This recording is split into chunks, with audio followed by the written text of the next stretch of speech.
Welcome to Veterans Forum, a program by veterans, about veterans, for veterans and their families. I'm your co-host, Bob West, with Ray Chattery and Jerry Devland. Our goal is to provide important information on legislation, benefits, support, and activities for you and your family by interviewing leaders in our community.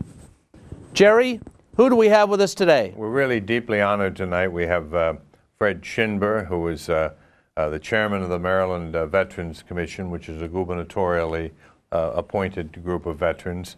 And Fred is a past chairman of the Maryland Joint Veterans Committee, past state commander of the AMVETS, and himself a 36-year veteran of the United States Army, who enlisted as a private and retired as a warrant officer number 5. And for the record, it's a distinguished veteran family. Fred's wife, Jean, is a retired Army Brigadier General. So it's a great pleasure and a great honor to have you with us tonight, Fred. Thank you, Jerry. It's a pleasure being here. Welcome, Fred. Thank you, sir. For our viewers, why don't you tell us a little bit about the Veterans Commission, how it got started, and who's part of the commission, and how it operates? Absolutely. Thank you, Bob. First of all, I appreciate the opportunity. I applaud what you do here. Very well organized, very, very professional. The Maryland Veterans Commission, as we know it right now, actually was established in 1999 under the Maryland Department of Veterans Affairs. Initially, though, the Veterans Commission was started in 1924, and it was actually called the Soldiers Relief Fund Commission in 1924, and the purpose was to offer state relief for disabled veterans from World War I. And then in 1929, it became the Veterans Relief Commission. And then again in 1935, it was changed to, was actually renamed the Maryland Veterans Commission. And then in '71, the commission was joined under the Department of Employment and Social Services. And then, of course, that was reformed to be the Department of Human Resources in 1975.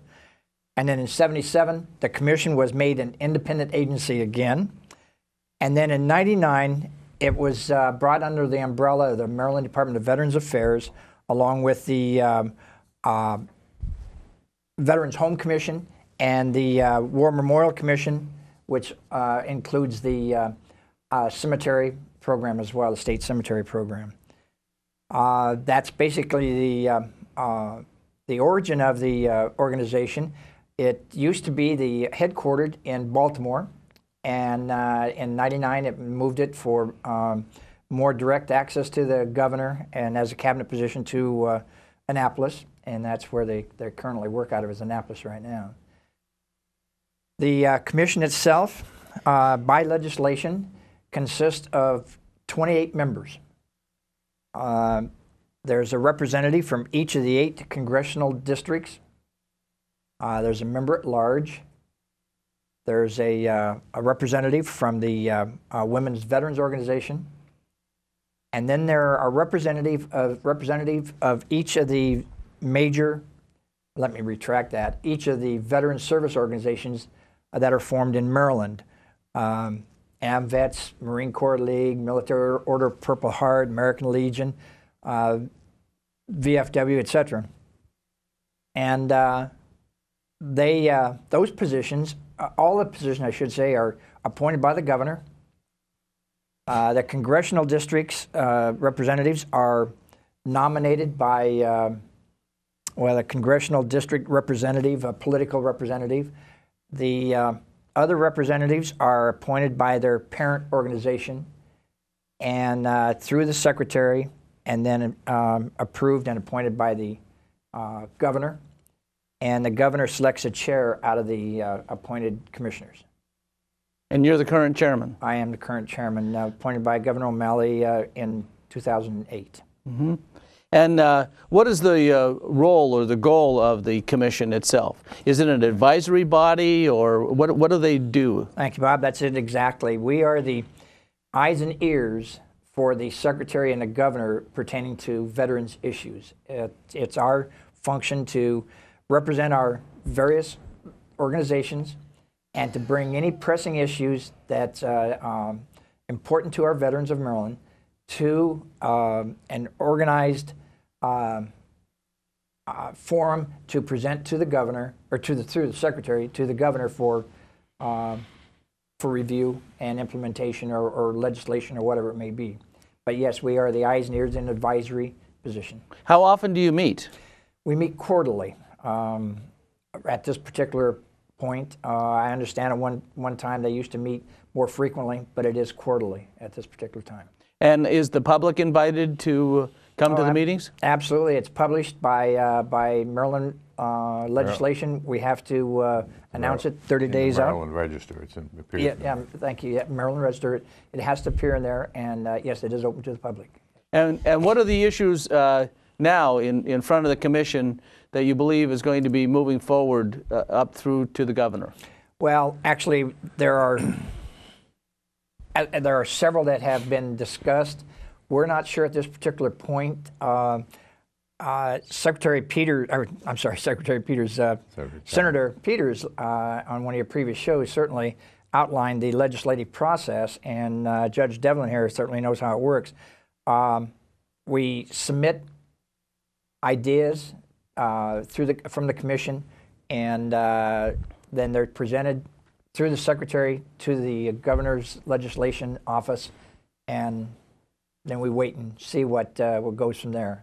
And of course, we all know that anything that may have to do with a fiscal tab on it, then we, right at this particular time, may not make it too far. But that's so to answer your question, I guess directly, Bob, is that this particular time, I'm not sure of what legislation is going forward to the governor from the legislative office, and probably won't know that until mid-December, probably, just in time for the next session in January, probably when we'll know what they are. We do have, as a commission, we have a number of initiatives that we have supported that we like to see happen, of course. I don't know if you want to go into touch on a couple of them, if you don't mind. Mm-hmm.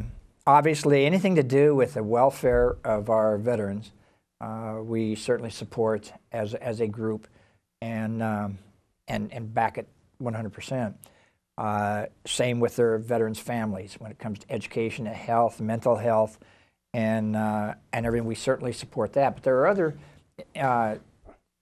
tangible items that we feel are important to give the veterans his dues, her dues.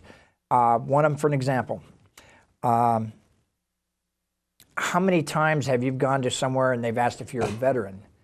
Well, it's hard to prove it unless you're a retired military, as I am. I happen to have an ID card, military provided government ID card. One of our initiatives is to have a block put on the driver's license, and at the MVA, when you renew your license or get new license in Maryland, you prove that you're a veteran, and that block is checked on your driver's license, and that way, at any time you need to prove you're a veteran, honorably discharged veteran, of course, it's done, just like a donor, organ donor designee. For those, of course, that don't have driver's license, certainly we have a state-sponsored ID card, and it would have the same information on it, and it would be identified and proven just like the tags, the various Maryland license plates we have. You prove that you're eligible for through the MVA, and it'd be the same principle. Because we all know that not everybody has a retire ID card, and that would certainly help. And there are a number of businesses throughout our community that offer discounts on certain days. Some businesses up in Washington County, for an example, that actually offer discounts year-round to a veteran. And this is one way to